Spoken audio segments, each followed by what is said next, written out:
Welcome to 1 Minute Travel and Hospitality News.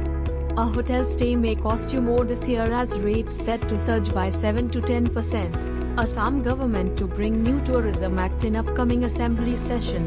State Tourism Minister Baruwa. Himachal CM calls traffic jam rumors baseless. Notes visitor surge in tourist hotspots. Page to now offer hot air balloon rides and paramotoring to boost tourism.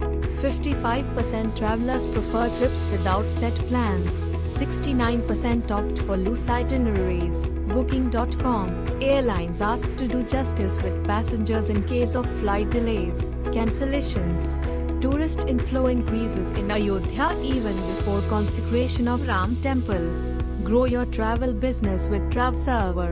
Thanks for watching 1 Minute Travel and Hospitality News. Use your full potential to develop and grow your travel business with TravServer CRM.